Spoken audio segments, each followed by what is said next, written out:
président de la France.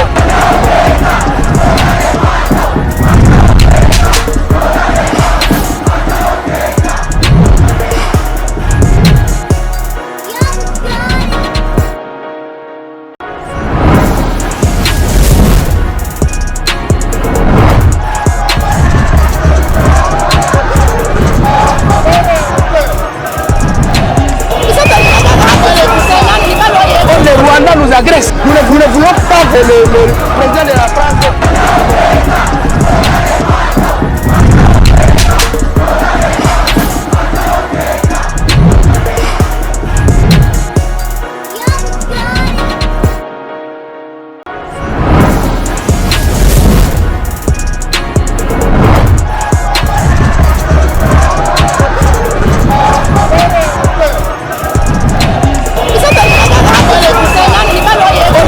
Nous agresse. Nous ne voulons pas que le président de la France.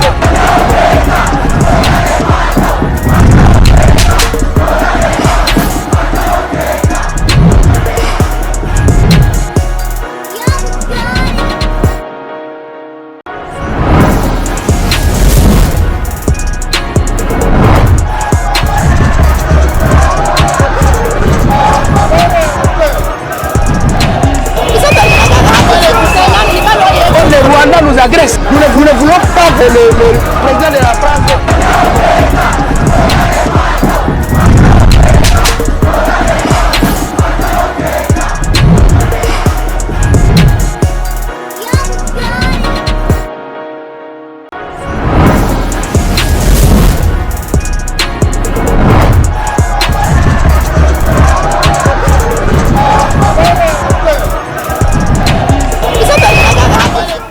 Bien, le bel à base, monsieur Abino Baz, monsieur Abino Bakong Mani. Merci de rappeler que vous êtes en direct, 17h, voilà, 17h10 minutes, na montre nangai. Bon, 1000 heures, 1000 montres, 1000 montres et 1000 heures. Tout ça, un plaisir. Ma casse que vous êtes belé. Je rappelle Abino qu'on ne libère pas un peuple se libère face aux faux leaders. Les faux leaders, vous êtes belé, la union sacrée, vous êtes belé dans l'opposition, vous êtes belé. Dans la société civile, quand c'est Bino Baz, ndé bosala ki bango baza valider, Bino pe bozana pouvoir, ya bosala été bango bazala validerté. Alors sengeli kara bozwa ou bosala choix ya malamu. Alors lelo, tu as plaisir à koyamba maître révérend journaliste Steve Kambanga.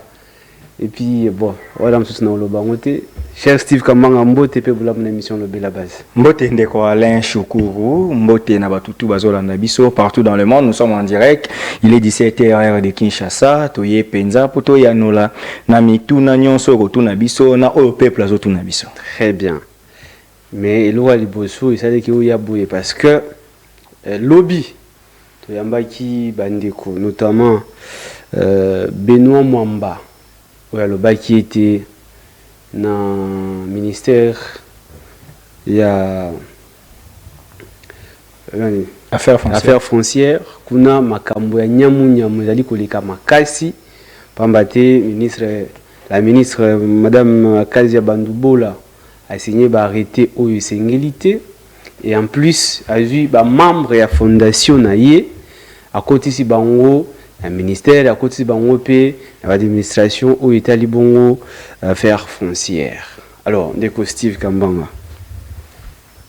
Réalité zanini oyoye nango pour que base bayo kayo peut comprendre quintessence peut-être il y a arrêté signé par madame la ministre Kazabandubola.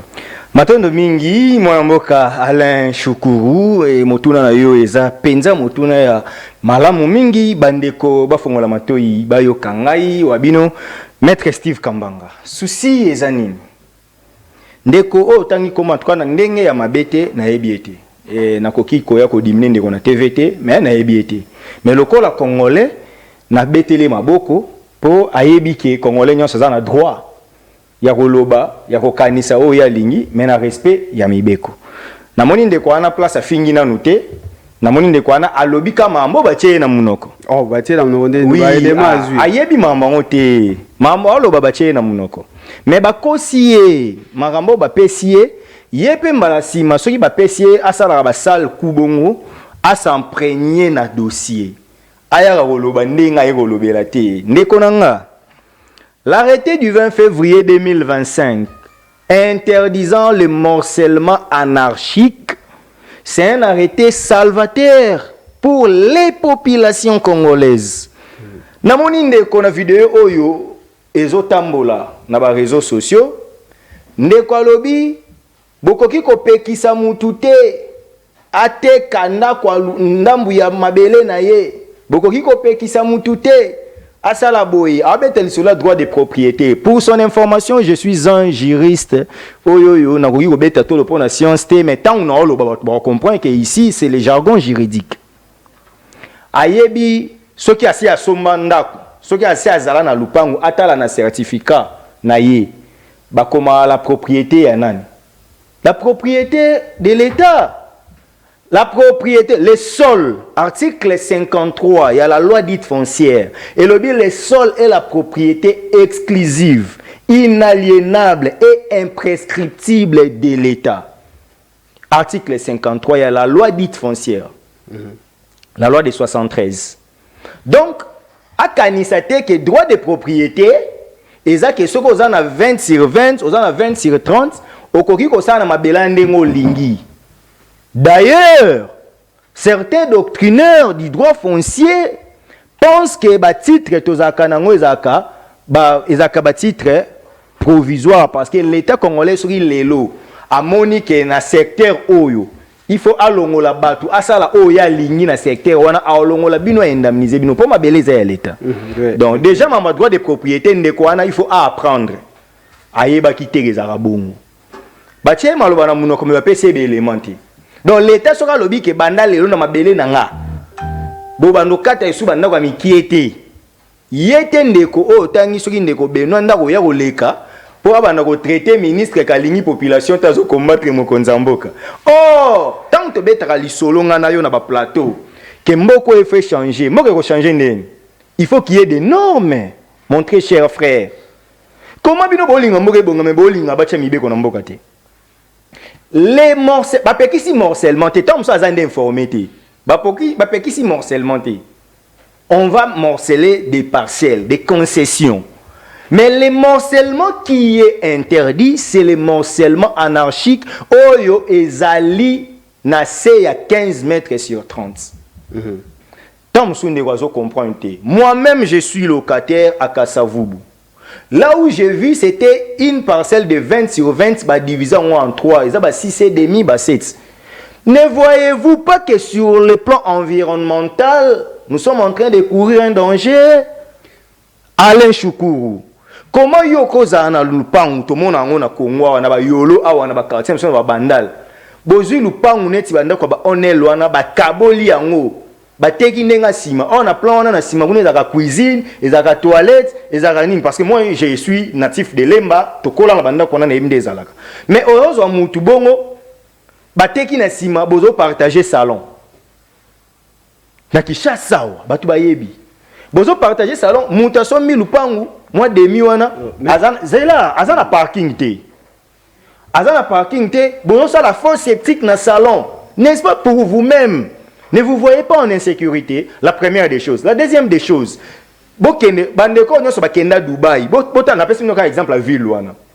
Ba ville nyoso za urbanisé, bo mona ke awa so ba bandako à deux niveaux.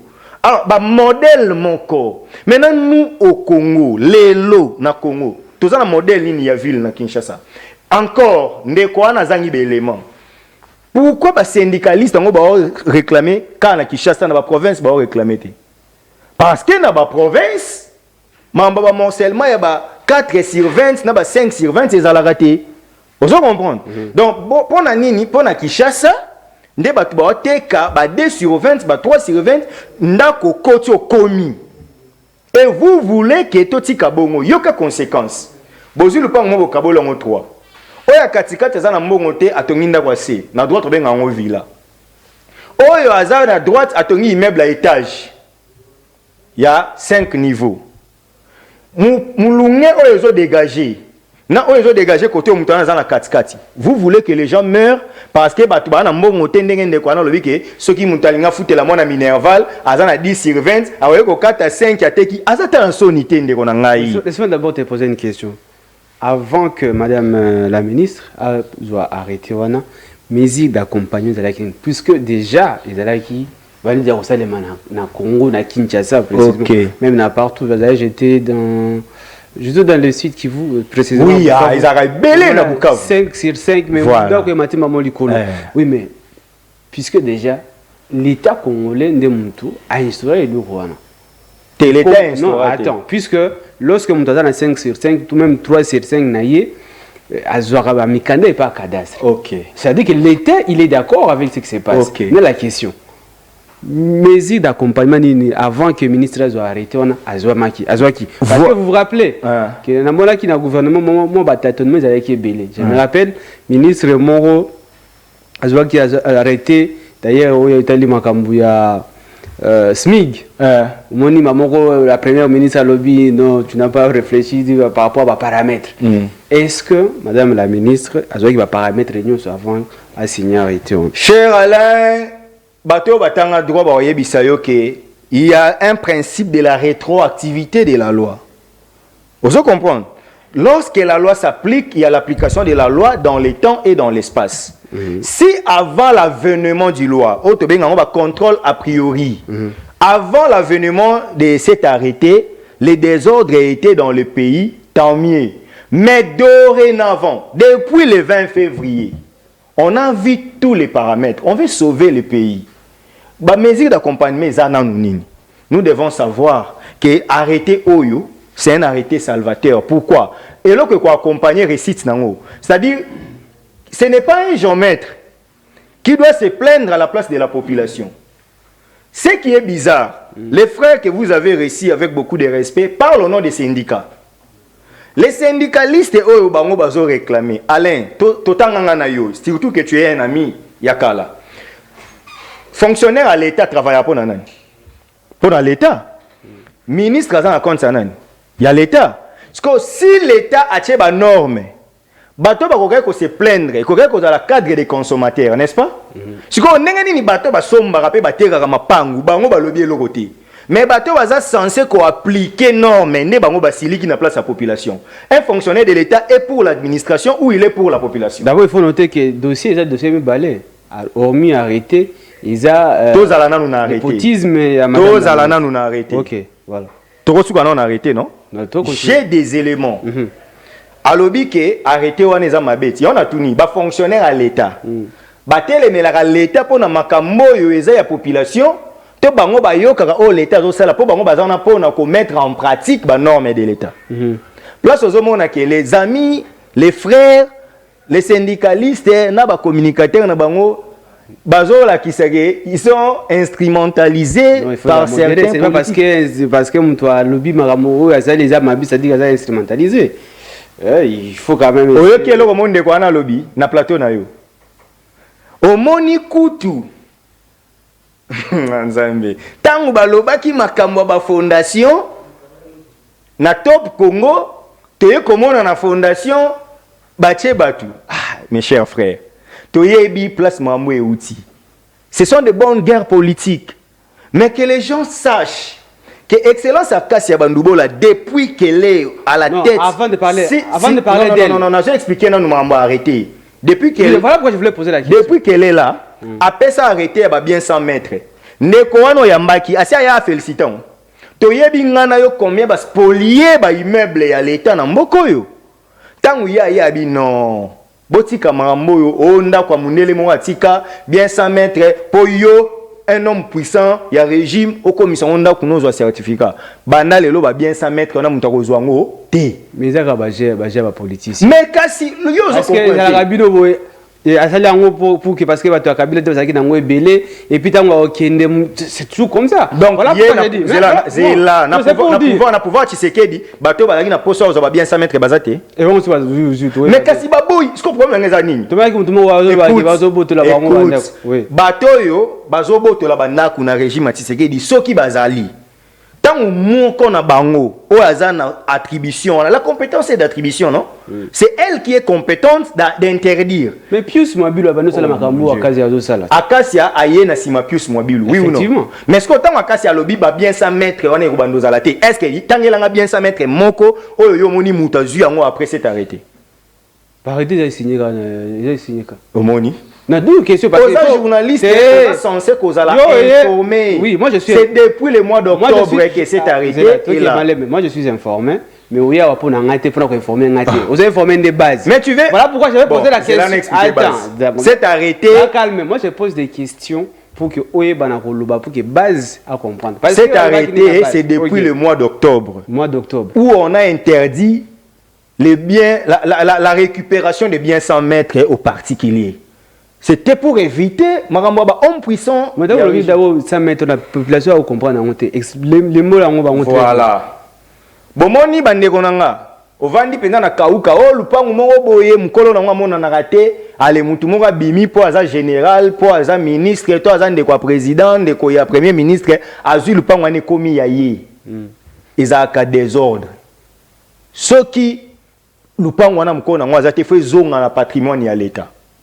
Vous comprenez ngai tant que le bara bien 100 mètres na gombe à la place de sa émission oyo banda ko ebele oyo za banda ko abato za ancien ministre ancien nini et ça ba biloko wana mais on va pas fouiner dans le passé puisqu'ils ont déjà commis ces erreurs mais puisque ba o etikalité to soutenir ba faible la population a besoin de l'assistance la population a besoin d'un programme sérieux on doit aider la population excellence la ministre d'État ministre des affaires foncières son excellence Akasia Bandoubola gère les terres congolaises, elle a interdit que banal le moutou qui n'a pas bien sa mettre état commission yaye. Au moins mamna lobo, so qui tina limité au comprendre impact ça mamna loba niveau va passer là.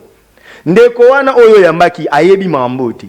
Mais oyo ayebi arrêté oyo il y a 20 février 2025 et lobi ka boy. Bossa ba morcellement de bolingi mais so qui ka au commun niveau il y a 15 sur 30 au kabola lisu sous lupangu te. 15 et 30. Oui, on appelle ça que exemple. Na Congo to comme au kata mapanga ba enar. Ata yo monde onanga. To lo barake, le kwa mboka ngweza nango jungle, totika batu bongo, olali olamuki, oteki lupangu moko ya 20 sur 20 bokabolo ngo 5 fois. Bokabolo ngo 8 fois, mboka ezangi na beauté. Yoka sikoyo intérêt pour les intéressants les amis. Nous voulons créer des villes urbanisées. Problème est que lorsqu'on fait ça, il faut qu'il y ait d'abord la sanction. Moi, je fais les droits. Moi, il y a le droit pénal. Tout la loi pénale. Tout ça, la sanction. Tout ça, la délinquant. Tout ça, l'infraction. Vous comprenez? Non, la loi pénale est à Liboso. Et tiens, on mi beko. Ce qui est aussi aux bien. Ce qui est aussi aux délinquants. Vous comprenez? Au bout de mi beko. Ce qui est délinquant, n'est royanini sanction.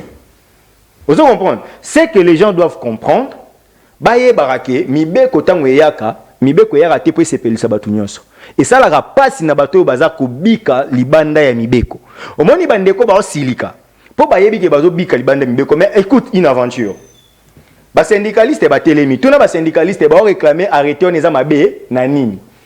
O bo empiéter ba droit de propriété, population za na passe. Soki population za na passe. Nani on lobela bango société civile to agent fonctionnaire d'État parce que ba syndicaliste ba rapport ko protéger ba ninga na bango na musala siko ba menacer musala na bango wapi. OK, très bien. Wana zo pousser na kota na deuxième papa angle plateau na yo non ça calme et puis vous appelez journaliste vous kota la deuxième angle en Italie manipulation népotisme de madame Akasia Bandoubola. Voilà pourquoi même est-ce que et P6 sur le Kanda pas syndicaliste. OK. Parce que bah agent et fonctionnaire. Ils ont dit na tutelle à madame Akasia. J'étais surpris comme on a que madame Akasia a engagé que bah membre de la fondation naïe la fonction publique. La fonction publique. OK. La ministère. Au moment où il y a les anciens au Bazali, mais va bénéficier de l'autre côté. Ce pays, Nzamba Sabiso grâce. Vous voyez que Banda Excellence a cassé jusque là. Nous avons agents, fonction publique, nous avons publié que agents et nouvelles agents il y a affaire foncière. Ce qu'on nommé bâtiment. Oui, ceux qui ont le but de attends. Ceux qui font un téléphone, tu vas contredire. Mais oui, au fond, on a le téléphone. Excellence, à Kassia Bandouba la déployé, à nommer Nanou, Banane. C'est là ce qu'on a expliqué à l'aventure. Quand on a contre un journaliste qui a posé la question, tout analyser ensemble. La fondation Acacia en Action est née en 2022. Dans cette fondation, elle a moins de 5 ans d'existence. On est d'accord? Dans l'affaire foncière, dans l'administration, bateau yo to kuti, bateau yo excellence à kuti kuna. Oyo baza ya souka, tant monsieur ya sika baza na matricule. Bako ya na 2 ans, 3 ans mata. Bateau yo bango balobi ke ba nommé wana. Baza ba NI, baza ba matriculé, baza ba nani. Parce que jusque là ba sous Acacia non ba pesi bato ba matricule te. Sous excellence Acacia, bateau yo basali une partie a mise en place parce que mise en place peut salama effectivité. La mise en place est salami. Balongoli mutu agent, bamatissier chef de bureau. To chef de bureau, mati chef de division cadastre, to conservateur. Ces gens-là n'ont pas moins de 10 ans. Zéla. Mais Zéla, si sa question. Non, on peut permettre au on est d'accord que toi et moi sommes journalistes. Sans poser de questions, c'est un calme. Parce que tu peux me laisser avancer. Tu peux me laisser avancer. Ok, d'accord, il n'y a pas de problème. Tu peux me laisser avancer. Non, ce qui m'énerve, c'est que yo lingo katanga mais na moni la vidéo yo tinde linga wana. Yo nan de quoi no tikela ge penza temps le rôle azo embalelua. Il a un extrême qui a 3 minutes. Attends, na lobi boy. Bateau, mutu a sali 10 ans en fonction publique. Ndenge ni na comme membre de la fondation ils ont 4 ans. Azalaka na fonction publique avant la création de la fondation. Ne voyez-vous pas que Boluka Lazare na Kundala Lazare c'est quoi? Comment beaucoup nommer conservateur il y a Mouta Fondation alors que ce conservateur là a fait plus de 15 ans dans l'administration, plus de 20 ans. Mais soyons sérieux par moment. Donc, il y a eu la fondation. Fondation est salama quand? Parce que fondation est salami nango awa kakatanga longue ministre de l'économie. Même bateau yo baza siko nommé on est bateau baza na moins de 10 ans dans la fonction publique. Ce qu'il y a un miracle comme il comme le roi joueur on a vu ça qui na Gabon gelo kanga. OK, il y a botamana 90 maman en 88. Il y a un miracle beau produire. Donc, on nomme quelqu'un de la fondation. La fondation a vu le jour il y a moins de 5 ans, mais quelqu'un qui a fait 20 ans dans l'administration, vous nous dites que cette personne-là est membre de la fondation. Très bien. Alors, maintenant... Vous comprenez qu'elle est aventurier? Non, il ne faut pas... Non, mais tu as compris au moins avec moi. On est ingénieur. Puisque non. Traiter quelqu'un d'aventurier n'est pas une ingénieur. Ils ont quoi sensé? Oh. Ils ont débatté. C'est pas quelqu'un de sérieux. Ils ont débatté. Dans le débat, au moins que base va comprendre que c'est une fausse accusation. Je pose la question. Puisque Bango Balo est si problème est en parce que Bango Balobi que oh bazo matakuna Bango baye bani kunate. Voilà pourquoi ils disent que Baza Patouya Fondation. OK. C'est là où il y a l'action. On a un exemple conservateur il y a Gombe. Monsieur Serge Azalaki conservateur sous Molendo. Ba reconduire conservateur. Parce que Azalaki na association Molendo, il y a une atikali na association. On parle de cas, on parle pas de. Mais écoute, na biso boye. CTI Serge, conservateur à Gombe. Azalaka déjà conservateur sous le ministre Molendo. Quand excellence Acacia ya Monica Osa Musala bien, a reconduire. Parce que yebisanga, c'est que Azaki muta fondation. Il va tout mususu. Voilà, na kotangelo place mususu. Awa na Kinshasa na monga fula. Conservateur ya monga fula ba uti gocha. Auti place mususu, auti conservateur place mususu akekuna. Ba yebisanga ke ba yebi conservateur ya monga fula te. Conservateur ya Bandal, Madame Odia, Aouti na Sirko ya Njili. En quoi bayebi était na affaire foncière? Chef de bureau ya enregistrement, ya Monga Fula, Monsieur Grégoire Benya. Azalaki chef de bureau ya enregistrement sous Molendo. En quoi bayebi était na affaire foncière? La liste est exhaustive. Je te pose une donc, question. Toi et moi, avons maintenant compris. Bon, toi et moi et la base, tu comprends que ce sont des gens de mauvaise foi, manipulés par certains politiciens. Il faut saper, il faut salir l'image de la dame qui travaille bien dans ses attributions pour que l'opinion ait avalé qu'elle est népotique. C'est ce qu'on a dans le cabinet. dirkab na ye aza mungala te aza mutabandoni dirkaba na ye aza muluba katai omoni aza muta fondation te dirkab na ye ba recommanda ye dirkaba na ye muta regroupement OK parce que to bandi no wana to kitana ba conseiller Jo Hassani c'est un swahili on a népotisme non problème je ne joue pas avec les mots oui mais on a népotisme non oui mais kasi on a l'obit. OK, Aza Moussoïli, il n'y a pas de problème, mais Aza Fondation Toté. Aza Fondation T. Tout n'a pas tout en tout cas, maintenant une petite question. Monté a yebi dire kabia ya cabinet on a directeur à cabinet affaires foncières. Soit dans ta fondation abenga aibi sanga soit dans ta fondation. Monté a yebi dire kaba abenga aibi sanga soit dans ta fondation. Est-ce que d'abord, attends. Na mais mon a volé moussou. Attends. Est-ce que c'est interdit que na membre de l'administration à la membre d'une association? C'était ça maintenant ma petite question. Est-ce que c'est interdit? Je vais poser une petite question à savoir.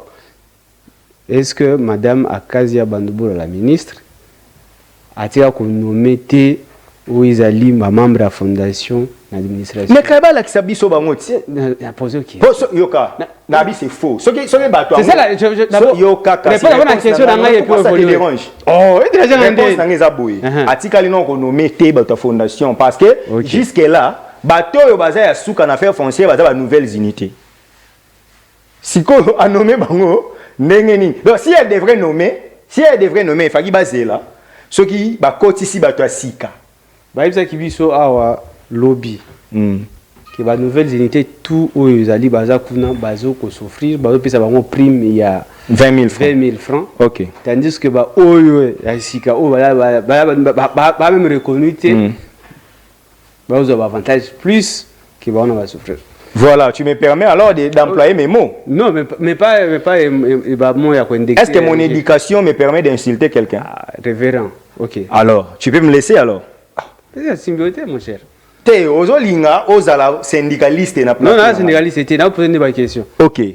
La question na yo ezake ba prime. Nous sommes venus aux affaires foncières. Toyoki conservateur, chef à division, hein, aura pris ma 16 000 francs. Vous comprenez? Aura pris ma 25 000 francs, 20 000 francs.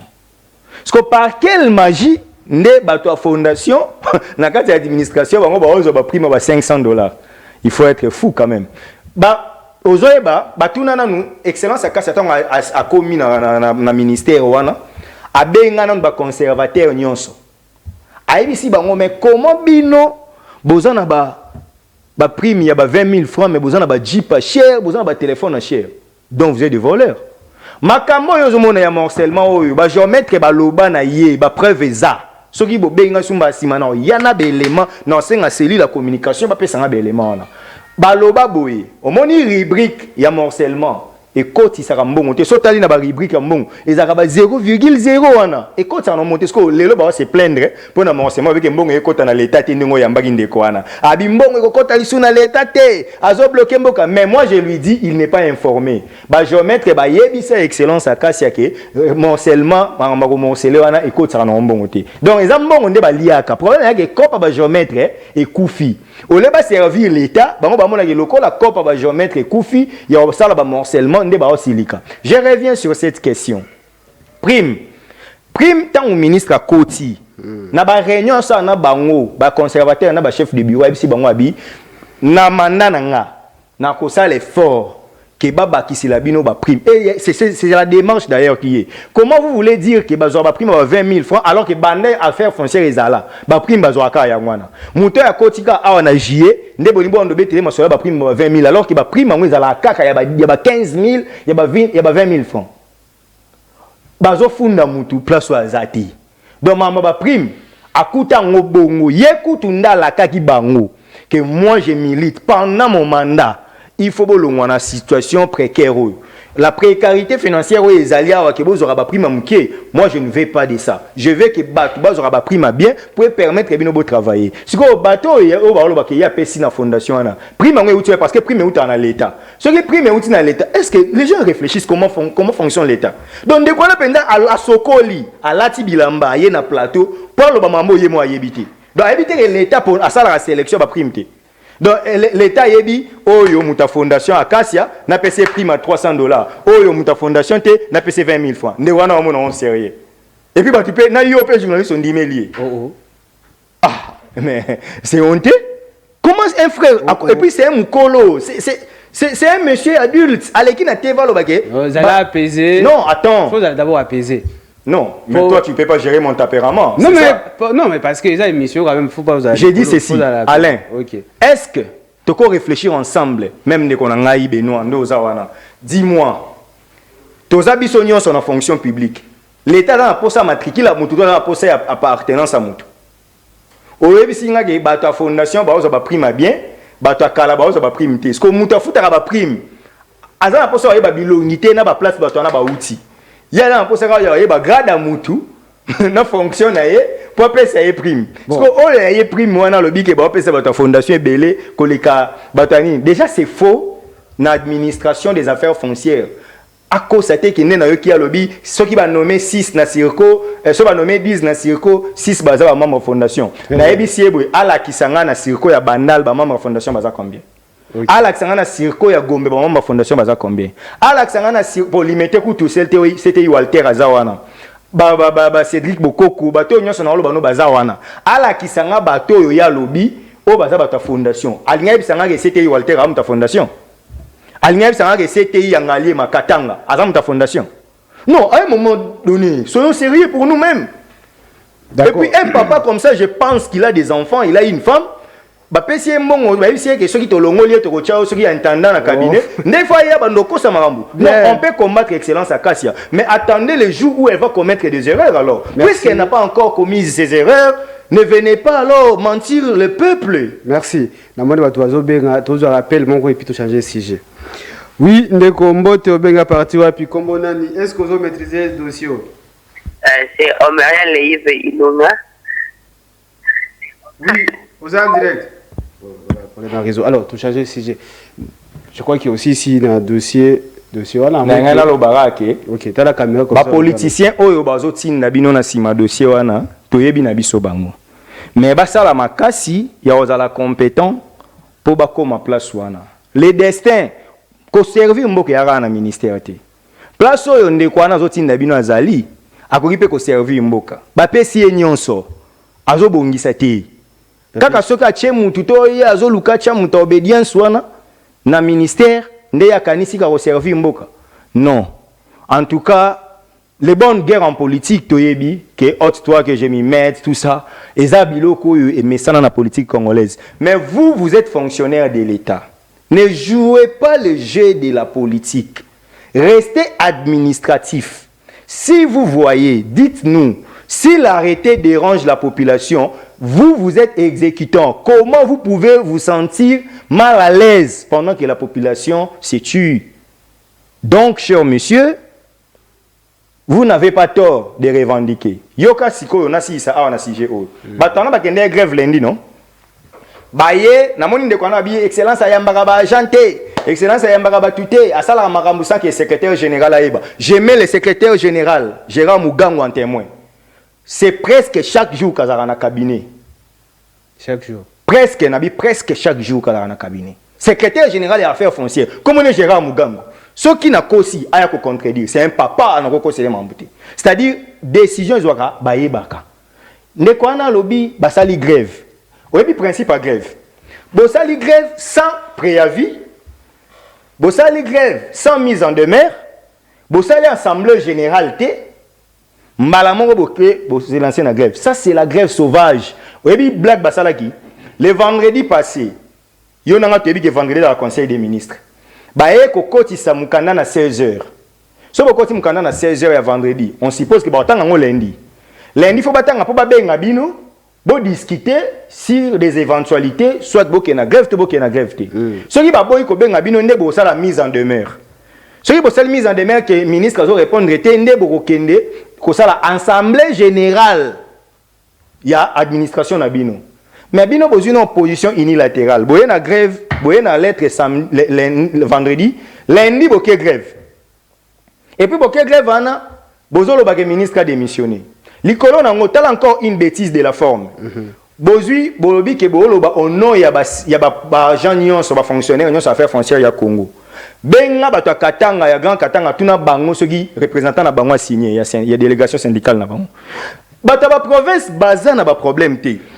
Moi j'ai parlé avec la CTI ya Boma madame Nzuzi abibi so akuti problème ezana ngote tozo kamo donc ce grève ngo ezaka ya bato mo boye bazana sirko ya monga fula problème eza frustration moni ndeko mo boye azawana problème nezani abandaki kozela ba nommer ye ba matisa ye oh excellence akasi ya bandubola atalaka ndena nos compétences.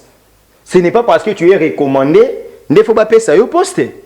Il faut pas pesa mutu poste oya yebi ba cho sebe taxation yebi mamba taxation te ba cho sebe domaine yebi mamba domaine mamba droit. Bon il faut pas pesa mutu fonction oya zo mérité. Ce que moi clique moko boye ya bato ba monique bazo se retrouver te bazo kanisa ke bazaka soko za mutu ya parti politique tel et que parti wana nde to bozana ba acquaintance na pouvoir to bazo recommander il faut pas pesa pouvoir au mérité te. Très bien. Donc bande ko baye ba ke excellence ne le fera jamais qu'à longole à jamba moko pomper conservateur. Il faut au gravir des échelons. Okay. Yango le réseau soit bon. Bien, merci. Steve Kambang, alors tout changer sujet, tout le Blasco, République démocratique du Congo. Tu vas mettre en République démocratique du Congo. Ma belle. Il a le droit de réponse puisque. Ma belle. Bataraki, madame la ministre. Alors maintenant la question, c'est ce qui connaît lobby très bien que le gouvernement et l'Union nationale ne apportent rien comme solution au problème. Il y a Est, la République démocratique du Congo pour avoir une paix durable. Même propos avec Jean-Marc Kabunda. Est-ce que Steve Kambanga, Yozo Ndimara, que le gouvernement et l'Union nationale est à la piste à solution pour trouver enfin une paix durable dans l'Est? Ils n'ont pas tort de le dire, ils sont opposants, ce qui est normal. L'opposant a droit de mettre son opinion contraire à celle de la mouvance. Mais qu'est-ce qu'il propose alors? Ma famille, il faut que nager à 5 SCC. Ah, ok. Nager à 5 SCC, il faut être d'accord que tous les gens qui sont congolais, tout le processus. Tout ça, brassage, tout ça, mixage. C'est quoi le brassage? Non, mais nanga attend roya. Mamba au sein du ministère. Soki nanga ye, bato wana nyonso ba soldat na wana ba Rwandais ba kota na armée. Tebi ba dialogue mboko ndé salama. Chers messieurs, réfléchissons. Le Congo, la République démocratique du Congo, c'est le patrimoine légué par nos pères. Lumumba, à trentaine de sa vie, a perdu sa vie pour que le Congo soit indépendant. Les gens comme des Joseph Okito, tout le monde là, ont milité pour le Congo. Et c'est nous maintenant qui veulent vendre la République parce qu'on a des intérêts égoïstes, chers messieurs. Qu'est-ce que nous dirons à nos enfants? Que parce qu'on ne voulait pas de la tête de Tshisekedi, qu'on avait accepté un Nanga qui a trahi toute une nation, on s'est rallié avec un ennemi en commun qui s'appelle Kagame pour venir tuer les Congolais dans les Kivu au Congo. Alain, permets-moi quand même de le dire, peut-être que ça va léser. C'est la base, le blé de base. Les journalistes ici, ils ont une famille dans Nord Kivu. Ce n'est pas le sujet. Non, attends. Nanga aya abomi bandeko na yo. Mais yo moni Martin Fayulu aya lobité. Il faut que nanga to tia na processus pour azoboma batu to commissaire premier ministre to commissaire ministre. Au CPA na Fayulu. À un moment donné, tout ça sérieux. On peut dialoguer, mais pas avec les pantins des Rwandais. Pour processus à Senko ezake bakuta na gina nanga yo mone bakuta na nanga Goma accessibilité à guité mais Senko na SCC bakotaki. Moi en tout cas par mon éducation surtout que je suis serviteur de Dieu, je ne peux pas entrer dans combat wana ya combattre ba serviteur de Dieu. Mais je reste dans la lignée politique. Bango bazwa ki occasion ya kota nanga oboma ba congolais mabomi bato ya Senko na SCCT. Parce que vous avez l'église. Ah église o ba oboma kuna na Goma wana za ba église. C'est comme le Croix Rouge, on va Jean Croix Rouge. Bon, l'église va kufi na Goma. Oyebi te va kufi na Goma. Une dame a auto kufa na Bukavu, lobby, kota na lelo. Une dame a préparé mariage. Oui, je connais l'affaire. Par rapport bah Sayan va bomber. Te ba zala clair. Ba Sayan o wapi. Évoluer d'abord. M23 non? Évoluer na qui? Dites-moi cher base, s'il vous plaît ba yaya. Na yebi ke na minute so bat misu ba finga nga. Ke na lingi mboka te. Donc pour na bino Mouta azobo mangana yo, pour comme mokonzi na ngana yo. Photo tika ya yawa, au nom de la paix. Ça, c'est une paix factiste. Moi, je pense que les gouvernements de l'Union nationale, que moi, au début, je ne partageais pas même que Ezala, il faut bâtir que le gouvernement continue. Mais si les gouvernements de l'Union nationale est royal, c'est peut-être que nous devons arranger nos histoires à l'interne, que nous soyons unis pour chasser l'ennemi. Comment voulez-vous cohabiter avec l'ennemi? Vous voulez me dire, comme ça vient de Kaboun, comme ça vient de Fayoulou, comme ça vient de Kikouni, et comme évangile, que tu recotes à gouvernement, pour ce que tu continues à gouvernement, et résoudre le côté pour Nanga Bandoya. Citoyen Nanga, tu vas marcher sur nos cadavres. Comme tu veux régner ici, tu vas régner sur des cadavres. Comment il y a un libérateur en même temps oppresseur? Et certains Congolais pensent qu'il a raison. Donc, Nanga Ebisibino que Tshisekedi c'est un dictateur, Nanga Noya libérer Bino. Au commune à Goma, Bat Ebisio Tete, Olingi Barwande Te, Obomi Bango. Yona Tshisekedi qui est dictateur. C'est honteux, deux fois. C'est vraiment, ça fait pitié de comprendre que certains Congolais pensent qu'il faut cohabiter avec Nanga parce que en tout cas, la démarche de la SENCO pouvait être intéressante, ce qui est sous Kakina Bisso, acteurs politiques, mais pas avec des traîtres quand même. Donc, Elingi Kolobake, selon la SENCO, ce qui est na CPLité, na Zuba Master na Ngai, na Zuba Jires, na Zuba Bino Balen, na Zuba Starali, to Keipe, to Sali Rébellion, to Luki soutient ce qui y a RCA, tant to Bando Kanga ba ville, les Babengi Pe Bisso, to Zubo Kondi. Donc, à mode ya Zubo Kondi na Congo, fait comme une insurrection armée. Mais c'est que si vraiment il faut côté les là-dessus, puisque ça devient récurrent. On comprend. Les gens donc il faut que tu aies une rébellion, babomi ba Congolais pour avoir au pouvoir. Ça c'est un message, chers Congolais, chers bases. Bomoni bitumbo. Eza bitumba, il y a indépendance réelle il y a Congo. Cette fois-ci ou jamais nous devons gagner cette guerre. Oui, cette guerre nous devons la gagner. Partout où vous êtes. Même si on Steve n'a pas ça kanda, même les syndicalistes on a affaires foncières. Ce que comme en Maroc ko bundela mboka to sangana nanu. Vous comprenez? Awa, j'en appelle à la conscience de tout le monde. C'est le moment que nous devons activer l'éveil patriotique.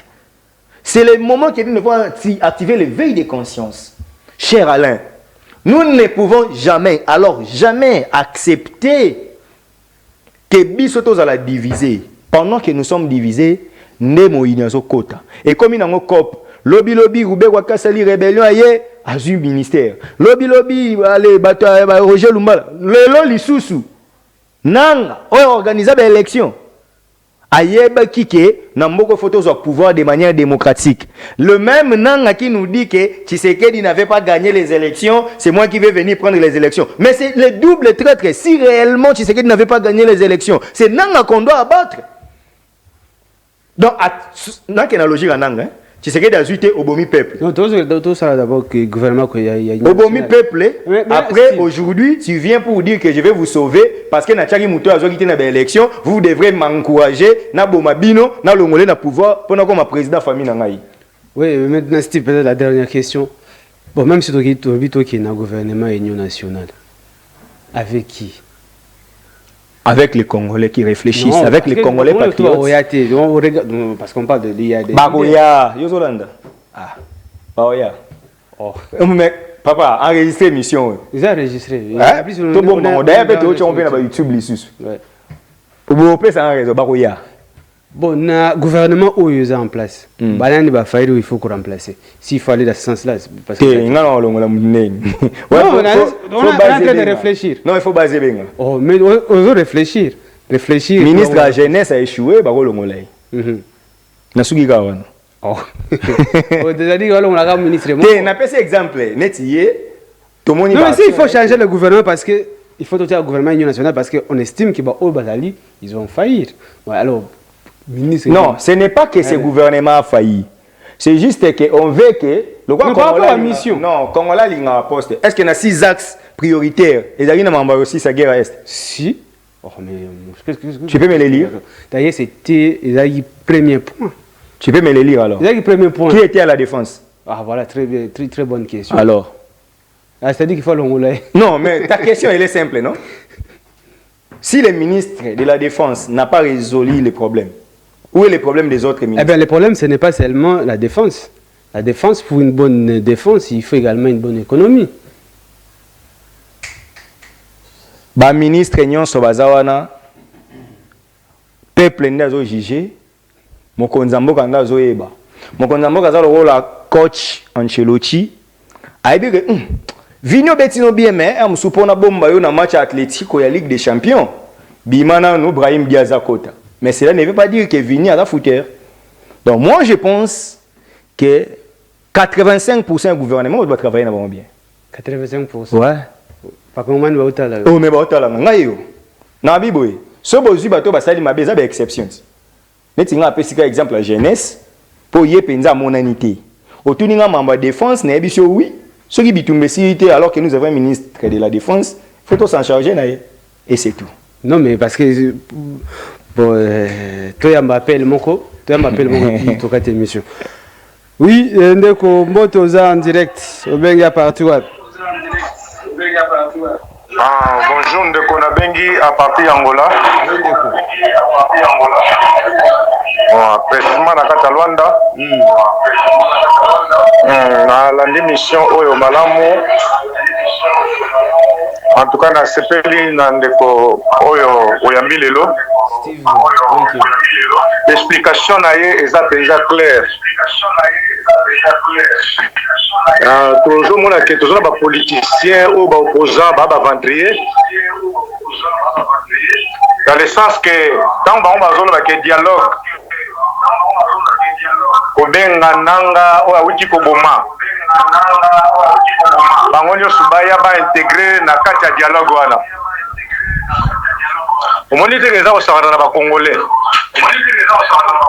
eza lokwa neti biso toa na ngola boye na jipe groupe na ngai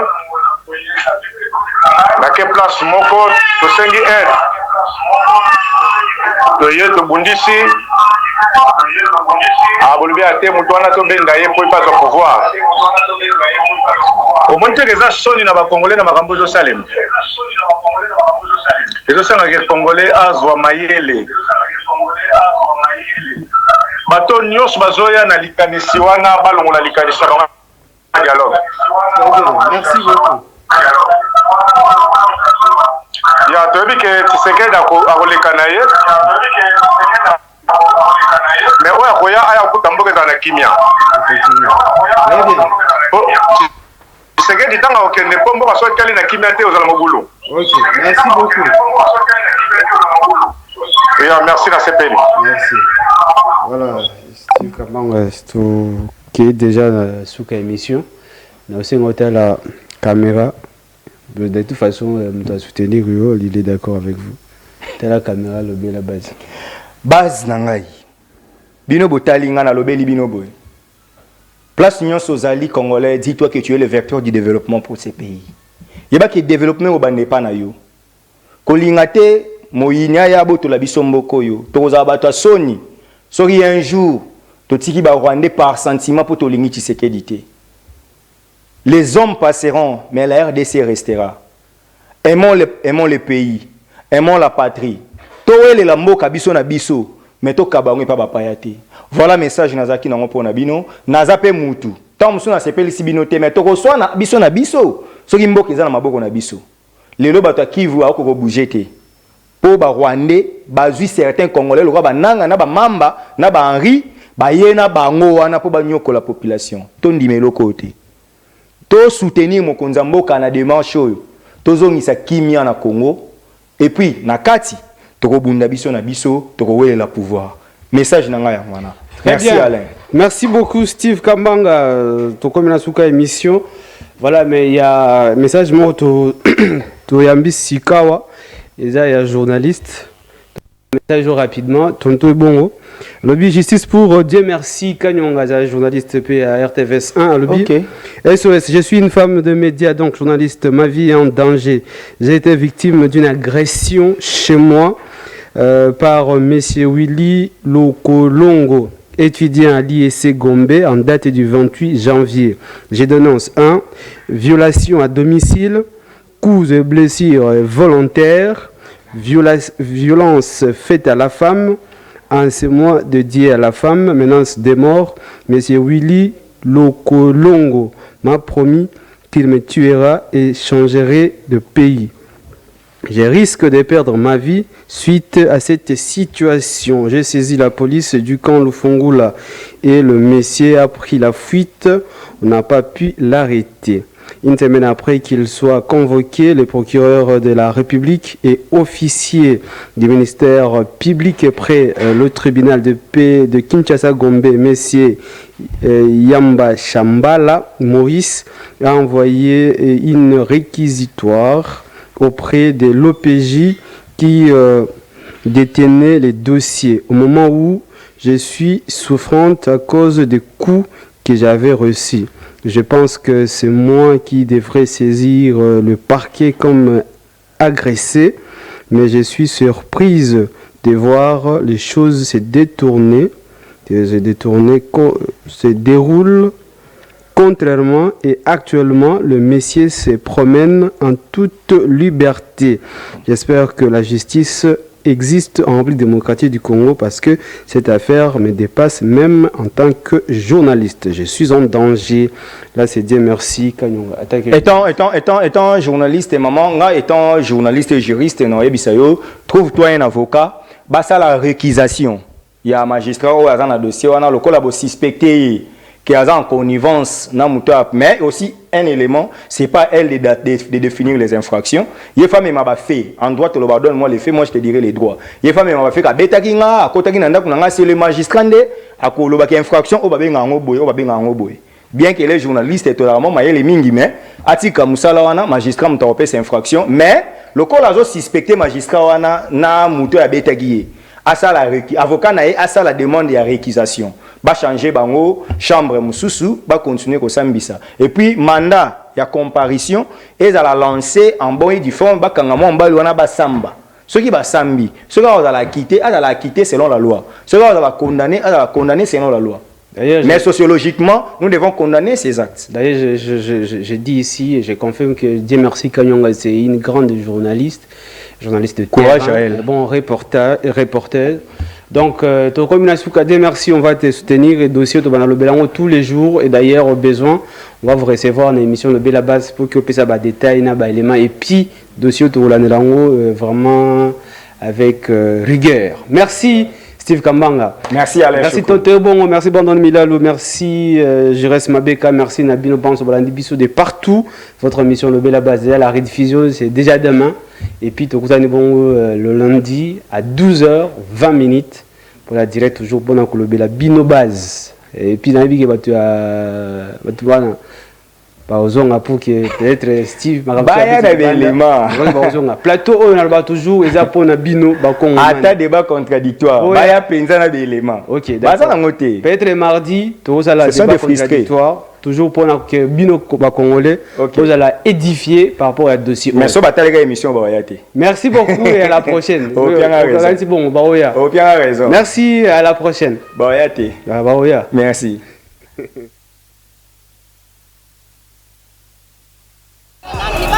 Le Rwanda nous agresse. Nous ne voulons pas que le président de la France.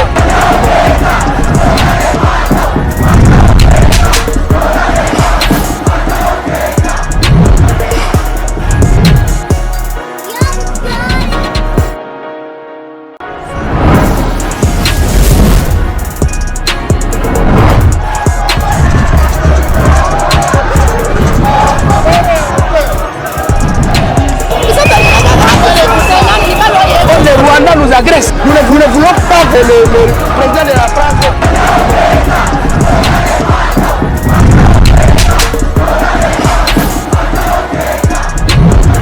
Ensemble.